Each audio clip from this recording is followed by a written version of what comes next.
Hello, नमस्कार दोस्तों। आप सभी का बहुत बहुत स्वागत है आपके अपने इस YouTube channel study for state service exam में। दोस्तों, हम लोगों का जो आरओ और एआरओ का एग्ज़ाम होना है वो होना है 11 फरवरी 2024 को। और इस एग्ज़ाम को लेके हमने सब्जेक्ट वाइज एक टेस्ट सीरीज की शुरुआत की है, जो कि आपने देखा होगा कई सारी कोचिंग्स हमारी टेस्ट सीरीज चला रही हैं। तो उसी में से एक जो कोचिंग है जीएस वर्ड, वो लोग भी सब्जेक्ट वाइज टेस्ट सीरीज करा रहे हैं आरओ एआरओ के लिए। तो मैंने उन्हीं की इससे पहले जो पहला टेस्ट उनका हुआ था इंडियन हिस्ट्री का था। जीएस में इंडियन हिस्ट्री का उन्होंने पहला टेस्ट कराया था। ये जो दूसरा टेस्ट है वो है इंडियन ज्योग्राफी का। तो हम लोग ज्योग्राफी के इंडियन ज्योग्राफी नहीं, ज्योग्राफी में आपका इसमें इन्होंने वर्ल्ड ज्योग्राफी, फिजिकल, इंडियन सब कुछ कवर किया हुआ है। तो इसमें हम लोग इसको कब आज दूसरा जो टेस्ट सीरीज करेंगे हम लोग जीएस का, वो ज्योग्राफी का करेंगे। तो चलिए देखते हैं हम लोग कि ज्योग्राफी के 140 क्वेश्चन में से आज हम लोग केवल देखिए 50 देखेंगे, क्योंकि एक साथ पूरा 140 क्वेश्चन कवर करवाना पॉसिबल नहीं, क्योंकि वीडियो बहुत लंबा हो जाएगा। क्योंकि हम लोग आज विद एक्सप्लेनेशन हमारा क्वेश्चन आंसर करते चलेंगे, ताकि हमें बाद के लिए कुछ भी बाकी ना रह जाए। चलिए ठीक है, तो हम लोग देखते हैं अपना सीधे क्वेश्चन पे हम लोग पहुंचते हैं कि पहला क्वेश्चन देखते हैं हमारा क्या है। ओके, तो देखिए ये जो हमारा फेज सामने आपको दिख रहा होगा कि समीक्षा अधिकारी और सहायक समीक्षा अधिकारी 2023 की जो परीक्षा है, फॉर्म 2023 का था। जो हमारा एग्ज़ाम होना है वो 11 फरवरी 2024 को होना है। तो देखिए अभी अब हमारे पास एक महीना भी बाकी नहीं है। मैंने 30 दिन लिखा है, बट वो 30 दिन भी हमारे पास नहीं बचे हुए हैं। तो चलिए ठीक है, हम लोग अपना पहला क्वेश्चन पे हम लोग सीधे क्वेश्चन पे पहुंचते हैं अपने। देखिए ये है हमारा पहला क्वेश्चन। पहले मैं इसको थोड़ा साइड में कर दूं, जो आपको नजर आए मैं इसको यहाँ कर देती हूँ। चलिए देखिए हमारा जो पहला प्रश्न है उस पर आप फोकस करिए। देखिए हमारा हमारा पहला प्रश्न है कि व्योपा निम्नलिखित में से किस प्रदेश से संबंधित जनजातियों की एक पारंपरिक टोपी है। तो ये व्योपा क्या है, एक किसी ट्राइब, कोई इनमें से किसी राज्य में कोई एक ट्राइब्स है जिनकी ये पारंपरिक टोपी है व्योपा। तो आपने देखा होगा टोपी अक्सर आपने नॉर्थ ईस्ट में जब जाते हैं, जब भी कोई हमारे यहाँ से विशिष्ट अतिथि जाए या मुख्य अतिथि कोई ऐसा कोई व्यक्ति जाता है, तो देखा होगा आपने सर पे एक हैट पहन आते हैं, बड़ा राउंड राउंड टाइप की होती है वो, ऐसे निकले हुई। तो वो वहाँ की एक पारंपरिक पोशाक है। ये व्योपा वो कहाँ पे है, नॉर्थ ईस्ट में अरुणाचल प्रदेश में पाई जाती है। अब इसका हम लोग वो देखते हैं, एक्सप्लेनेशन देख लीजिए आप इसका। एक मिनट,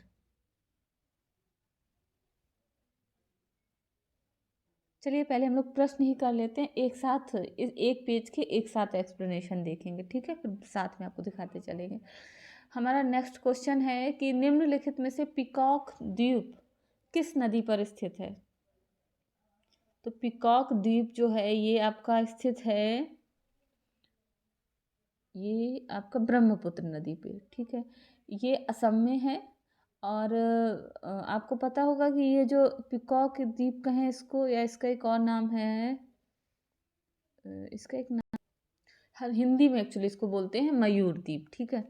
तो है क्या, ये ब्रह्मपुत्र नदी पे के मध्य में ये स्थित है। ये आपका आइलैंड है। तो असम के गुवाहाटी शहर में ही ये जो ब्रह्मपुत्र नदी है, असम गुवाहाटी शहर के बीच में ये स्थित है ब्रह्मपुत्र नदी में। और ये वर्ल्ड का सबसे छोटा ऐसा द्वीप है जिसपे मतलब पॉपुलेशन निवास करती है, रहते हैं लोग, मतलब कहने का। इसके साथ साथ ही देखिएगा तो ब्रह्मपुत्र की कुछ सहायक नदियां हैं हमारी, दिबांग है, लोहित है। और ब्रह्मपुत्र नदी को असम में क्या बोलते हैं, सांगपो कहते हैं। साथ ही साथ अगर देखें तो ब्रह्मपुत्र नदी कहाँ से निकलती है, तो मानसरोवर झील के निकट से ये निकलती है। कैलाश रेंज जो श्रेणी है वहाँ से निकलती है, ठीक है। अगला प्रश्न जो हमारा है, निम्नलिखित में से कौन सा झरना झारखंड में स्थित है। आपको बताना है कौन सा झरना झारखंड में स्थित है। तो हमारा जो ये हुंडरू झरना है, ये स्वर्ण रेखा नदी पर झारखंड में स्थित है आपका, ठीक है। माफ करिएगा, स्वर्ण रेखा नदी पे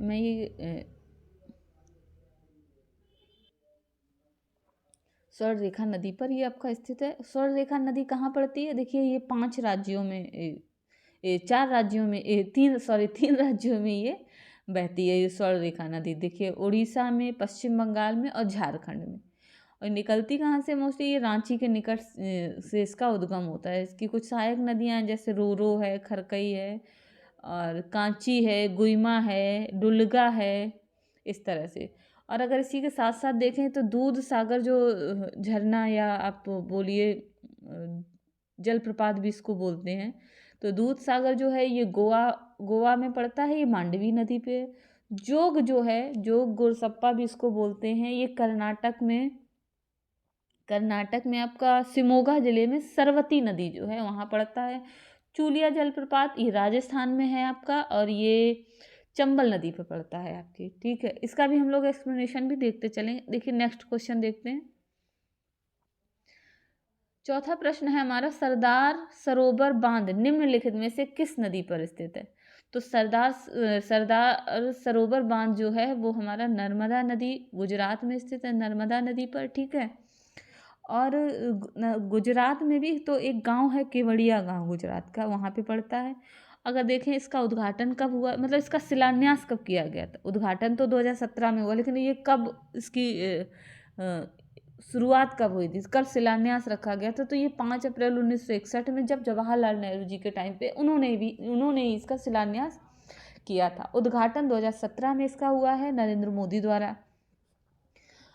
अगला प्रश्न देखते हैं, हमारा है कि निम्नलिखित में से कौन सा राज्य सूरजमुखी की खेती में अग्रणी है? तो सूरजमुखी की खेती जो होती है सबसे ज़्यादा वो कर्नाटक में होती है, तो अग्रणी राज्य जो हमारा सूरजमुखी में वो कर्नाटक है। नेक्स्ट प्रश्न देखते हैं कि रेणुका झील, निम्नलिखित में से रेणुका झील किस राज्य में स्थित है? आपको बताना है। तो रेणुका झील जो है वो हिमाचल प्रदेश में स्थित है। और एक्चुअली ये रेणुका झील जो है, जो भगवान परशुराम थे उनकी माँ के नाम पर इसका नाम पड़ा हुआ है रेणुका झील। और जो भगवान परशुराम हैं वो भगवान विष्णु के छठे अवतार माने जाते हैं। तो रेणुका झील किस राज्य में है? ये हिमाचल प्रदेश में है। साथ ही साथ ये जो रेणुका झील है इसको रामसर साइट में भी शामिल किया गया है। कब से ये किया गया था? 2005 में रामसर साइट में शामिल किया गया है इसको। चलिए अगला देखते हैं, हमारा 7वां प्रश्न है, ऋषिकुल्या नदी निम्नलिखित में से किस राज्य से होकर गुजरती है? ऋषिकुल्या नदी, ये नदी जो है ये उड़ीसा से होकर गुजरती है। इसमें 4 ऑप्शन थे, देख लीजिए ऑप्शन आपको दिख रहे ठीक से कि नहीं। पहला है तमिलनाडु, दूसरा उड़ीसा, तीसरा है केरल और चौथा है आपका आंध्र प्रदेश। तो इनमें से सही जो है वो उड़ीसा से है। ऋषिकुल्या नदी जो इसका उद्गम है वो पूर्वी घाट की श्रृंखला से होता है। दरिंगबाड़ी पहाड़ियाँ हैं वहाँ पे, वहाँ से। तो अगला प्रश्न देखते हैं हम लोग। अगले प्रश्न पे चलने से पहले हम लोग इस 7 प्रश्न के का पूरा एक्सप्लेनेशन देख लेते हैं। ठीक है, चलिए देखिए एक सेकंड। ये देखिए आपको ये पूरा डिटेल है। पहला हमारा जो प्रश्न था कि व्योपा अरुणाचल प्रदेश की जनजातियों का पारंपरिक एक टोपी है। व्योपा अरुणाचल प्रदेश की एक बड़ी जनजाति है। नीसी की पारंपरिक पोशाक का एक महत्वपूर्ण हिस्सा है। अरुणाचल सरकार के कार्यक्रमों में मुख्य अतिथि और विशिष्ट अतिथियों को उपहार के रूप में व्योपा देने की एक प्रथा है। ठीक है। सेकंड हमारा जो प्रश्न था कि जो पिकॉक द्वीप है वो किस राज्य में है? तो पिकॉक या मयूर द्वीप असम में गुवाहाटी शहर में ब्रह्मपुत्र नदी के मध्य में स्थित है। मयूर द्वीप विश्व का सबसे छोटा आबाद नदी द्वीप है और यह द्वीप गोल्डन लंगूर का घर है। मतलब ये किसके लिए फेमस है? ये द्वीप गोल्डन लंगूर का ये घर है एक तरीके से। ये चीज़ आपके लिए इम्पोर्टेंट है, ये गोल्डन लंगूर का घर। ठीक है। ब्रह्मपुत्र नदी मानसरोवर झील के पास जो कैलाश रेंज है से कैलाश रेंज के योंगडिंग ग्लेशियर जो है हेंगडिंग ग्लेशियर से निकलती है। ये कुछ इसमें इन्होंने। अगला है हुंड्रू जलप्रपात जो है वो रांची स्वर्ण रेखा नदी के मार्ग पर बना है, ये मैंने आपको बताया। इसकी ऊंचाई जो है वो है 320 फीट और आगे का इसका उद्गम जो है वो नगरी या पिरका और रांची के निकट से होता है। इस नदी का की प्रमुख सहायक नदियां हैं रोरो, खरगई, करकरी, करकारी, सिगडुबा, दमरा, डुलंगा। आप देख लीजिए सब, ठीक है। दूध सागर झरना गोवा में मैंने आपको बताया, और ये मांडवी नदी पर है। जोग झरना कर्नाटक में शिवमोगा जिले में सरवती नदी पे पड़ता है ये। चूलिया जलप्रपात चंबल नदी पे है जो कि राजस्थान में है। नेक्स्ट आपका चौथा था सरदार सरोवर बांध नर्मदा नदी पर गुजरात राज्य के केवड़िया गांव में स्थित है। परियोजना की आधारशिला 5 अप्रैल 1961 को पंडित जवाहरलाल नेहरू द्वारा रखी गई थी। बांध का उद्घाटन 2017 में प्रधानमंत्री नरेंद्र मोदी ने किया था। यह बांध 1210 मीटर लंबा और 163 मीटर ऊंचा है हमारा। पांचवा प्रश्न था कर्नाटक देश में सूरजमुखी का अग्रणी उत्पादक है, और सूरजमुखी एक तिलहन फसल है जो एस्टरसिया परिवार से संबंधित है। सूरजमुखी के बीजों में लगभग 48 से 53% जो खाद्य तेल होता है। इसे बलुई दोमट से लेकर काली मिट्टी तक विस्तृत प्रकार की मिट्टी में उगाया जा सकता है।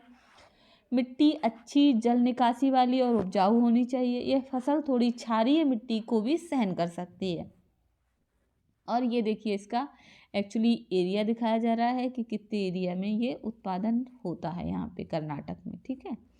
अगला रेणुका झील था कि रेणुका झील कहाँ स्थित है, कौन से स्टेट में, तो हिमाचल प्रदेश में। प्राकृतिक झील है ये, और समुद्र तल से ये 670 मीटर ऊपर स्थित है। इसका नाम मैंने बताया परशुराम जी की माँ पे है, जो कि भगवान विष्णु के छठे अवतार हैं। जैव विविधता की दृष्टि से अगर देखें तो इस क्षेत्र की विशिष्टता को देखते हुए इसको रामसर साइट में के रूप में 2005 में घोषित किया गया है। तो ये हो गया इसका। अब हम लोग अगले प्रश्न पे चलते हैं, ठीक है। चलिए एक सेकंड, ये रहा अगला प्रश्न हमारा, देखते हैं 8 नंबर प्रश्न है। नहर का एक चैनल जहां पानी गुरुत्वाकर्षण के प्रभाव में बहता है उसे निम्नलिखित में से क्या कहा जाता है। जो नहर का एक चैनल जहां पानी गुरुत्वाकर्षण के प्रभाव में बहता है उसे कहा जाता है प्रवाह चैनल। नेक्स्ट है निम्नलिखित में से कौन सा स्थान गंगा नदी के तट पर स्थित नहीं है। आपको बताना है निम्नलिखित में से कौन सा गंगा नदी के तट पर स्थित नहीं है। तो देखिए बनारस है, कानपुर भी है, भागलपुर भी है, बिहार का है ये। हजारीबाग जो की है ये झारखंड में है। ये गंगा नदी के तट पर स्थित नहीं है आपका। अगला प्रश्न देखते हैं, क्वेश्चन नंबर 10 है हमारा कि निम्नलिखित में से कौन सी पारंपरिक जल भंडारण संरचना नहीं है। पारंपरिक जल भंडारण संरचना इसमें से कौन नहीं है। तो जोहड़ जो है वो जल भंडारण की है, कुंड भी है, टाका भी है, लेकिन हरियाली जो है वो पारंपरिक जल भंडारण संरचना आपकी नहीं है। ये एक सरकार द्वारा चलाई गई है योजना है जो कि ग्रामीण विकास मंत्रालय द्वारा 1995 में चलाई गई थी, ठीक है। चलिए अगला प्रश्न देखते हैं। तो इसका सही हो जाएगा 10 नंबर का हमारा हरियाली। निम्नलिखित में से कौन सा झरना मध्य प्रदेश में स्थित है। आपको बताना है कि इनमें से कौन सा मध्य प्रदेश में स्थित है। देखिए शिव समुद्रन आपका कर्नाटक में है, ठीक है। और धुआंधार भी आपका, धुआंधार जलप्रपात, दूध सागर जो आपका है ये आपका जो है ये आपका भेड़ाघाट मध्य प्रदेश के, माफ करिएगा, दूध सागर आपका कर्नाटक में है, ठीक है। दूध सागर शिव समुद्रम ये दोनों ही कर्नाटक में। ये जो धुआंधार है आपका ये आपका मध्य प्रदेश के भेड़ाघाट में नर्मदा नदी पर स्थित है ये आपका, ठीक है। वो मुझे दूध सागर थोड़ा सा डाउट हो गया था, माफ़ करिएगा। इसमें धुआंधार ही आपका ये सही है इसमें, ठीक है। अगला प्रश्न देखते हैं 12वां हमारा है कि जब कोई नदी पहाड़ी से निकलती है और सभी दिशाओं में, मान लो ये पहाड़ी है आपकी, जब कोई नदी, ये मान लिया पहाड़ी है, और जब कोई नदी पहाड़ी से निकलती है, यहाँ से निकली और सभी दिशाओं में बहती है, यहाँ भी बही, इधर भी बही, यहाँ भी बही, सब चारों तरफ बह रही है, तो ये जो पैटर्न होता है जल निकासी का वो क्या कहलाता है। जैसे ना यहाँ से कोई पहाड़ी ऐसी है, यहाँ से निकली, यहाँ से भी निकली, यहाँ से निकली, ऐसे वाला होता है, तो ये रेडियल कहलाती है। क्या कहलाती है? रेडियल। एक सेकंड इसको हटा देते हैं जरा। चलिए अगला प्रश्न देखते हैं। हमारा 13 नंबर प्रश्न है कि सिंचाई और अन्य उद्देश्यों के लिए पानी की आपूर्ति नहर प्रणाली द्वारा प्रदान किए जाने वाले क्षेत्र को निम्नलिखित में से क्या कहा जाता है? क्या कहा जाता है? पानी की आपूर्ति नहर प्रणाली द्वारा जो प्रदान की जाती है तो उसको क्या कहते हैं? तो उसको कमान क्षेत्र कहते हैं, कमान क्षेत्र। ठीक है, ऑप्शन ए। चलिए अब इसका आप पूरा एक्सप्लेनेशन देख लीजिए। ये है हमारा जो 8वां प्रश्न था, उसका एक्सप्लेनेशन। खुला या प्रवाह चैनल सिंचाई का वह प्रकार है जिसमें गुरुत्वाकर्षण प्रवाह द्वारा भूमि तक आपूर्ति को सक्षम करने के लिए पानी उच्च स्तर पर उपलब्ध होता है। खुला चैनल प्रवाह, जिसे मुक्त गुरुत्वाकर्षण प्रवाह भी कहा जाता है, गुरुत्वाकर्षण के प्रभाव से प्रेरित पानी का प्रवाह है।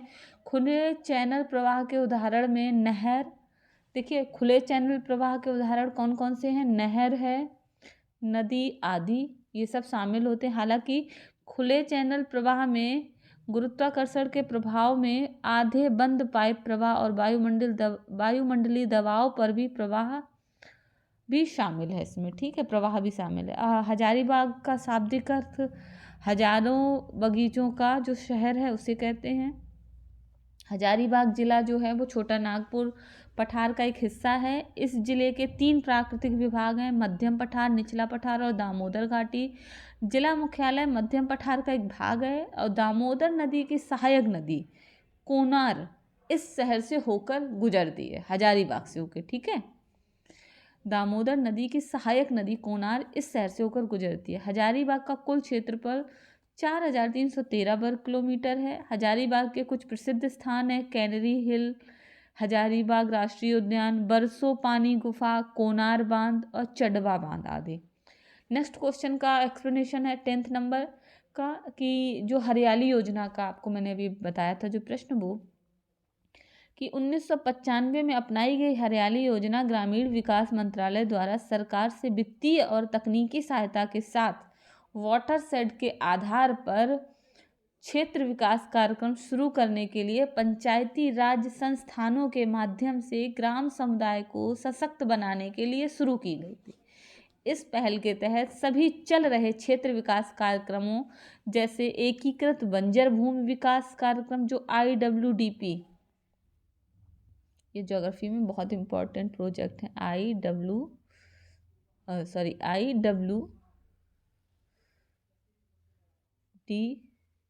ठीक है, इंटीग्रेटेड। और दूसरा है सूखा प्रवण क्षेत्र कार्यक्रम DPAP और रेगिस्तान विकास कार्यक्रम DDP को पंचायती राज मंत्रालयों के माध्यम से किया जाना था। ठीक है, के माध्यम से चलाया जाना था। अगला प्रश्न देखते हैं। अगला था कि जोहड़, हमारा ये प्रश्न था 10वां। हाँ, ये इसी का आगे और दिया गया है कि जोहड़, जिसे पोखर या रिसाव तालाब के रूप में भी जाना जाता है, एक समुदाय के स्वामित्व वाली पारंपरिक संग्रहित वर्षा जल भंडारण आर्द्र भूमि है। अच्छा ठीक, जोहड़ क्या है वो आपको बताया जा रहा है, जिसका उपयोग मुख्य रूप से जल संसाधनों के प्रभावी दोहन के लिए किया जाता है। दूसरा है कुंड, एक तस्तरी के आकार का जल ग्रहण क्षेत्र है जिसका ढलान धीरे धीरे केंद्रीय गोलाकार भूमिगत कुएं की ओर होता है। इसका मुख्य उद्देश्य पीने के लिए वर्षा जल का संचयन करना है। थर्ड जो हम लोग टांका पढ़े थे, वो टांका राजस्थान के थार रेगिस्तानी क्षेत्र की एक पारंपरिक वर्षा जल संचयन तकनीक है। ये आपको बहुत ज़रूरी है एक तरीके से जानना। और टांका एक बेलनाकार पक्का भूमिगत गड्ढा है जिसमें छतों, आंगनों या कृत्रिम रूप से तैयार जल ग्रहण क्षेत्रों में वर्षा जल बहता है। ठीक, अगला प्रश्न देखते हैं जो हमारा 11th नंबर का प्रश्न का जो एक्सप्लेनेशन है कि धुआंधार जलप्रपात मध्य प्रदेश के जबलपुर में स्थित है। यह भेड़ा घाट में नर्मदा नदी पर स्थित है। यह झरना लगभग 98 फीट यानी 30 मीटर की ऊंचाई से गिरता है। कठोर चट्टान पर पानी गिरने से बनी धुंध नदी के तल से निकलने वाले धुएं के दृश्य बनाती है, इसीलिए इसे धुआंधार या स्मोक कैस्केड कहा जाता है। कुछ अन्य झरने भी नर्मदा नदी पर स्थित हैं, जैसे जो है दुग्ध धारा। अच्छा, इसीलिए दूध धारा मैंने उसको पढ़ लिया था। दुग्ध धारा, धारणी जलप्रपात, भेड़ा घाट और कपिल धारा, और सहस्त्र धारा आदि, ये अन्य भी है जो आपका नर्मदा नदी पर स्थित है। दुग्ध धारा, धारणी, भेड़ा घाट और कपिल धारा। ठीक है।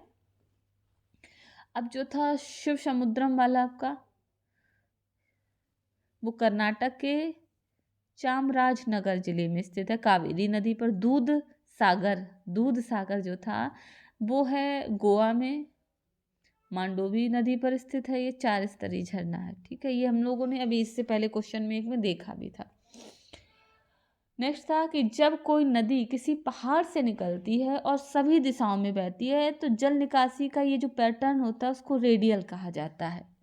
ये अमरकंटक की पहाड़ी पे जो हमारा निकलती है ना, अमरकंटक पहाड़ी जो मध्य प्रदेश में, यहाँ से देखिए नर्मदा निकलती है, तापी निकलती है, इधर आपकी ये निकल जाती है महानदी। ये चीज़ें, ये रेडियल का उदाहरण है एक तरीके से। ठीक है, पैटर्न। चलिए अगला देखते हैं हम लोग। अगला प्रश्न है हमारा कमांड क्षेत्र का जो था वो, ये और भी डिटेल दे रखा है, आप इसको पढ़िएगा कि और किसको क्या कहते हैं। ठीक है,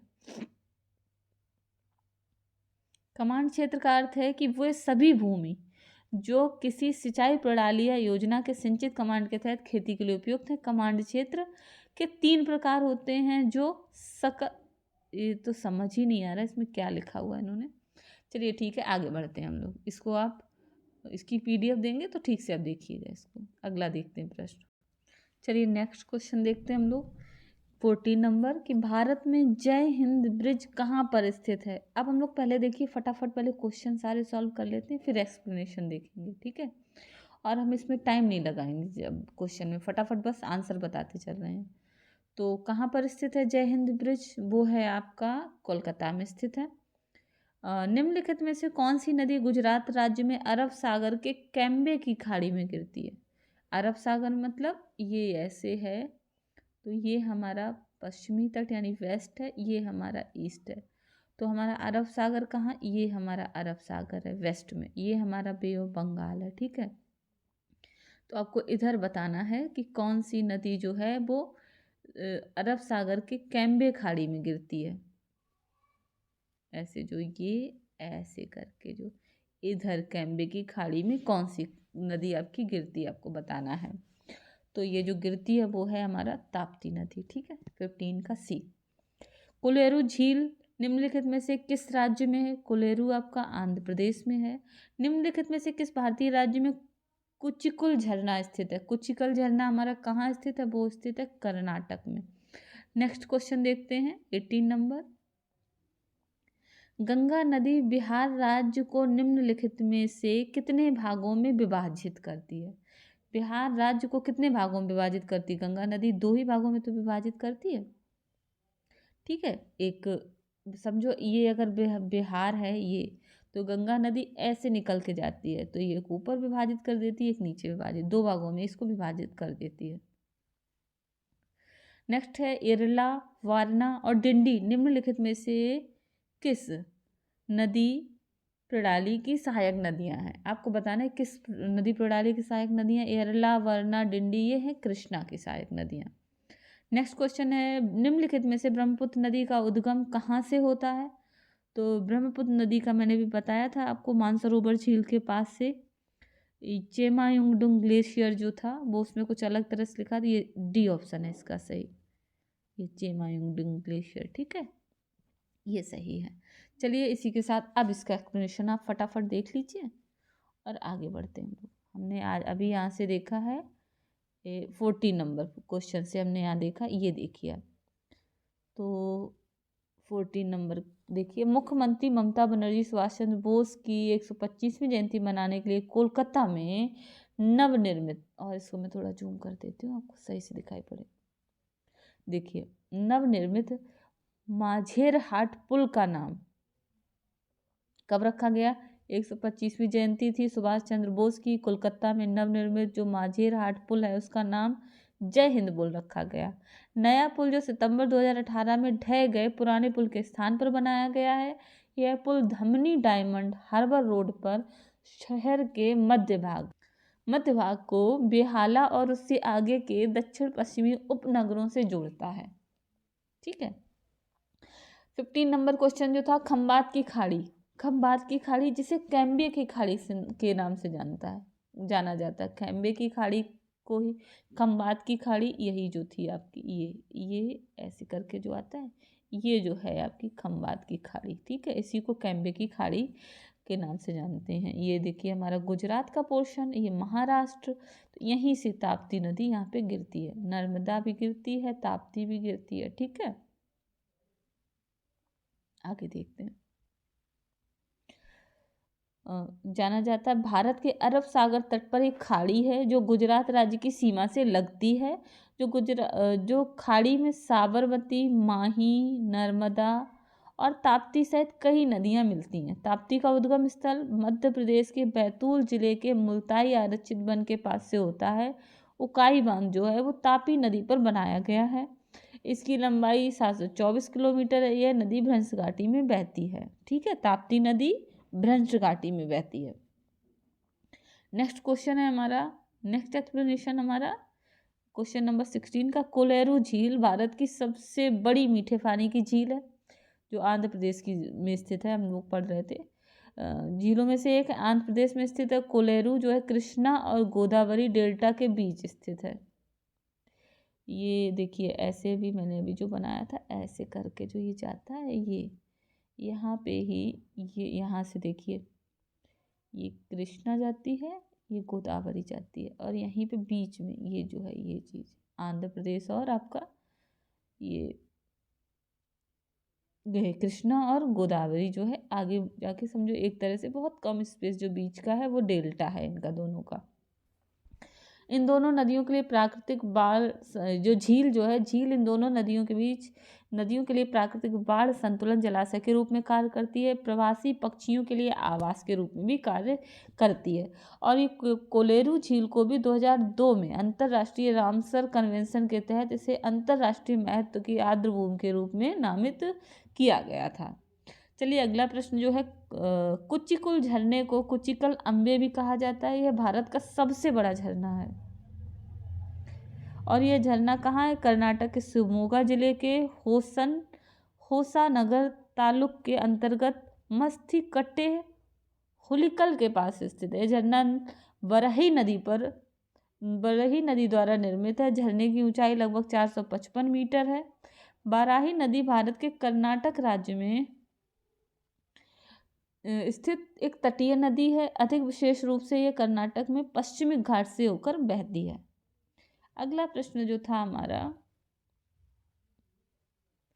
कि बिहार को कितने भागों में बांटती है गंगा नदी, तो ये देख लीजिए कि गंगा उत्तराखंड के उत्तरकाशी जिले में गोमुख के पास गंगोत्री ग्लेशियर से निकलती है। यहाँ इसे भागीरथ के नाम से जाना जाता है। देवप्रयाग में भागीरथ अलकनंदा से मिलती है। इसके बाद इसे गंगा के नाम से जाना जाता है। यह हरिद्वार, कानपुर, इलाहाबाद, वाराणसी, गाजीपुर जैसे शहरों को पार करती है और बिहार में बक्सर जिले से प्रवेश करती है और भागलपुर जिले से बाहर निकलती है। बिहार राज्य में गंगा नदी के तट पर स्थित जिलों की संख्या कितनी है? 12 है। गंगा बिहार को 2 भागों में विभाजित करती है, उत्तर बिहार और दक्षिण बिहार। अगला प्रश्न है कि 19वां, गोदावरी के बाद कृष्णा पूर्व की ओर बहने वाली दूसरी सबसे बड़ी प्रायद्वीपीय नदी है। एक सेकंड, शायद हम लोगों ने ये प्रश्न नहीं अभी पढ़ा, एक सेकंड देखते हैं। अभी हम लोगों ने 18 नंबर तक नहीं 19 देखा था हमने, 20 भी देखा है, तो हाँ ये है, ये देख लीजिए आप।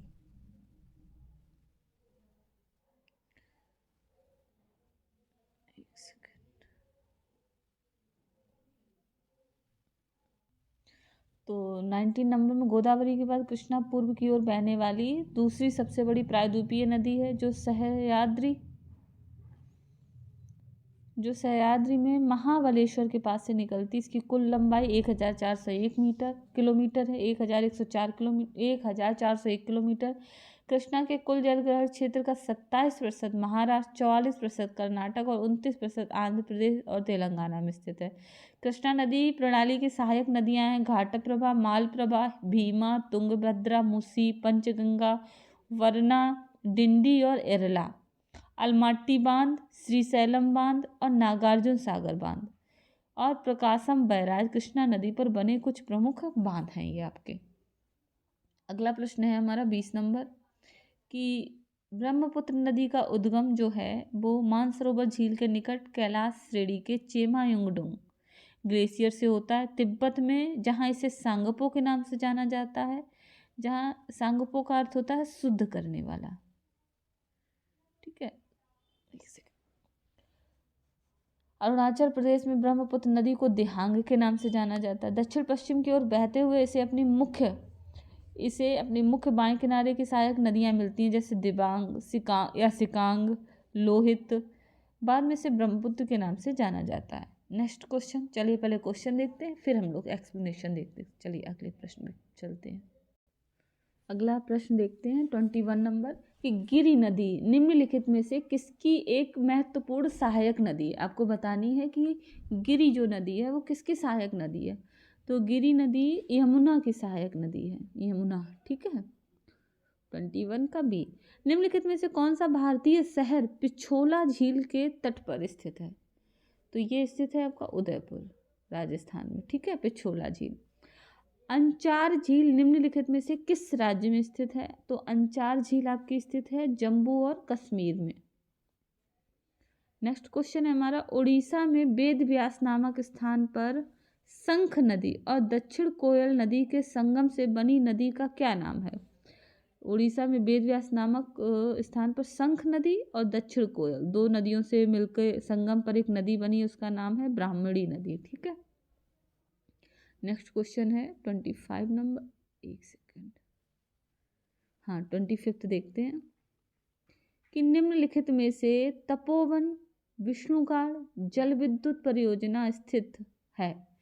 तो कहाँ स्थित है ये बताना है आपको। तपोवन विष्णुगाड़ जल विद्युत परियोजना ये स्थित है आपकी उत्तराखंड में।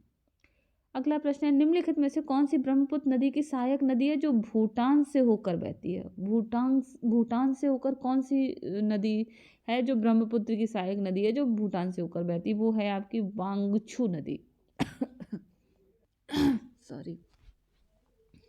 नेक्स्ट है, भारत के किस राज्य का सर्वाधिक क्षेत्रफल वनों से आच्छादित है।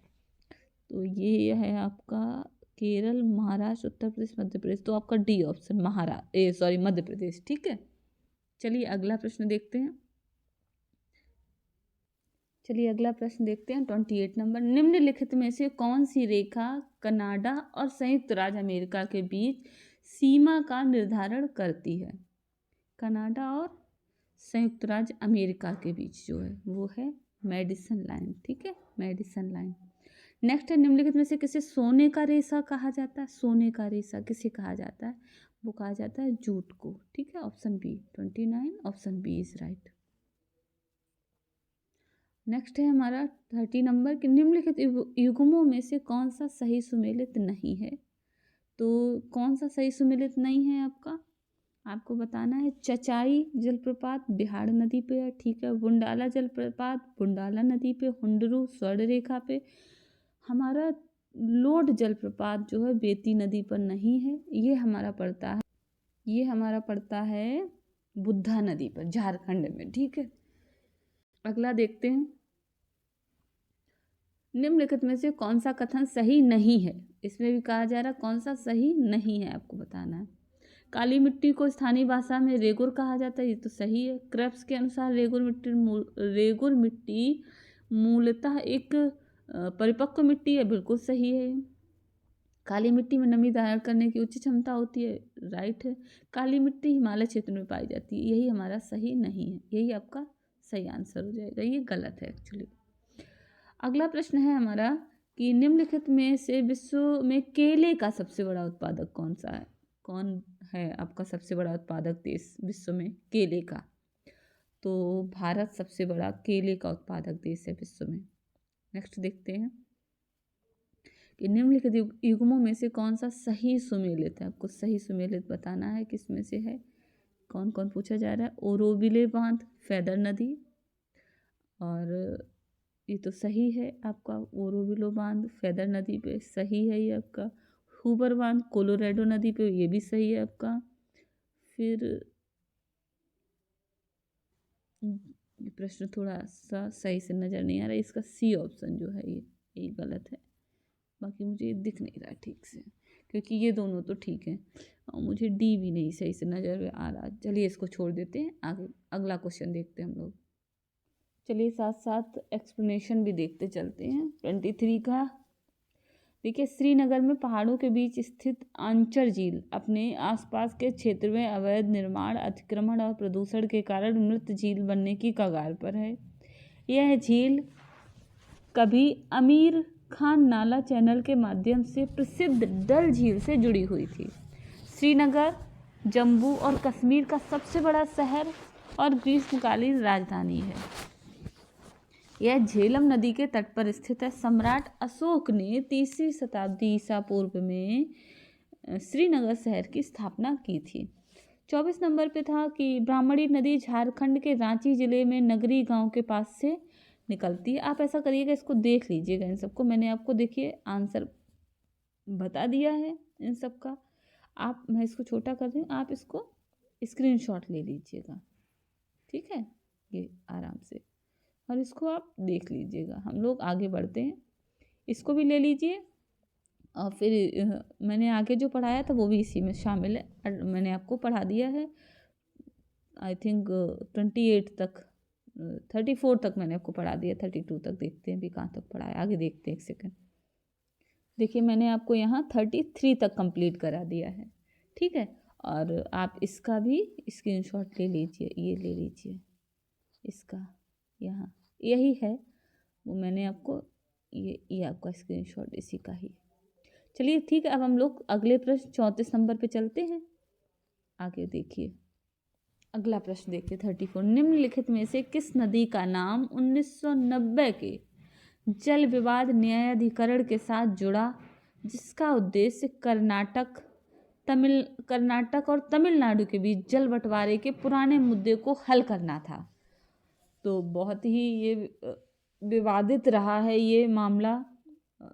3 राज्यों के बीच जीवन ये रहा है। इसमें तमिलनाडु कर्नाटक दिया है, जबकि इसमें पौंडुचेरी को भी लिया जाता है।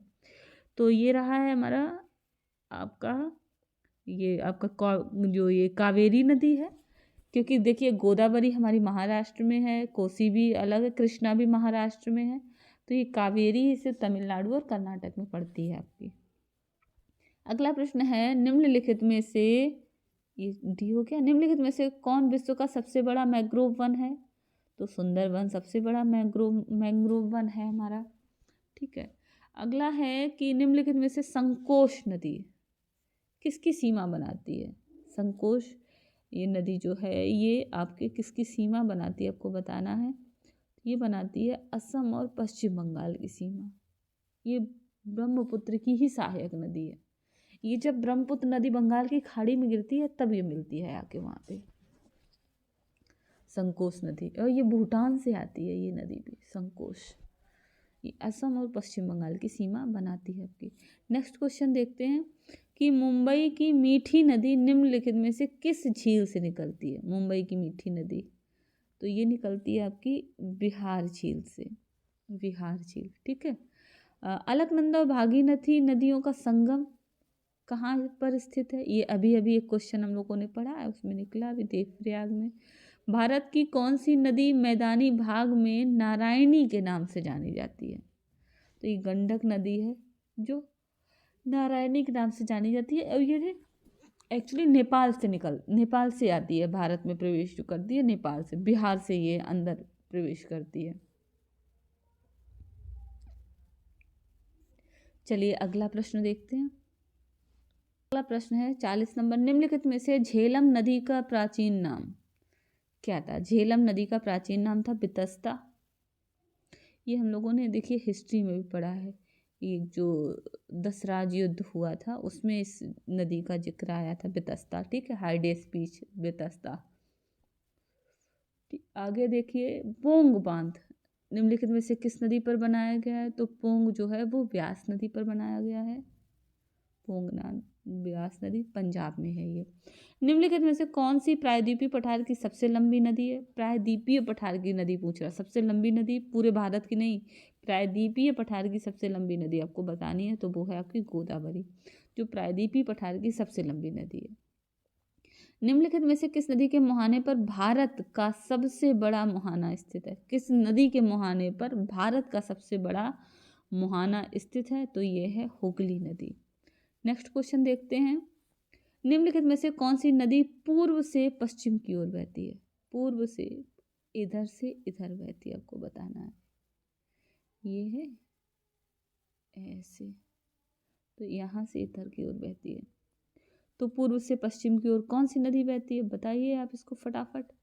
ये बहती है आपकी शरावती नदी, ठीक है, क्योंकि कृष्णा जो है वो भी महाराष्ट्र से इधर को जाती है, क्योंकि कृष्णा और गोदावरी का हमने देखा है कि वो मिलता है, क्या कहते हैं, ये यहाँ पे इसका दोआब है, कृष्णा गोदावरी दोआब। और लोहित तो हमारी ब्रह्मपुत्र की सहायक नदी है ना, और तुंगभद्रा भी उसकी सहायक नदी है आपकी कृष्णा की। निम्नलिखित में से कौन सी नदी भारत में उत्पन्न होती है और भारत में ही विलीन हो जाती है? आपको बताना है कि इनमें से कौन से ऑप्शन है जो भारत में ही उत्पन्न हो और भारत में ही एंड हो जाती है। तो वो ये इसमें से एकमात्र जो है वो चंबल नदी है आपकी। नेक्स्ट क्वेश्चन, निम्नलिखित में से कौन सा एक प्रकार का बड़ा भूरा समुद्री शैवाल है जो दुनिया भर के तटीय क्षेत्रों के पास उथले पोषक तत्वों से भरपूर खारे पानी में उगता है? तो बताइए, एक प्रकार का जो भूरा समुद्री शैवाल है जो तटीय क्षेत्रों के पास उथले पोषक तत्वों से भरपूर खारे पानी में उगता है, तो वो उगता है आपका कैल्प, कैल्प है वो। नेक्स्ट क्वेश्चन देखते हैं। ये आपका हो गया 46 तक, देखते 47। ये देखिए,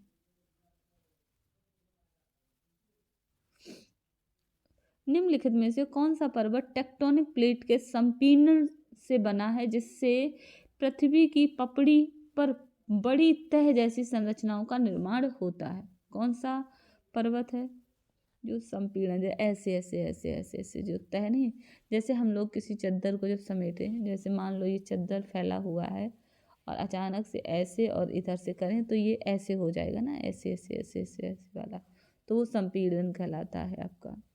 तो कौन सा वो पर्वत है इस तरह का बना हुआ, आपको बताना, तो वो है रूस का यूराल पर्वत।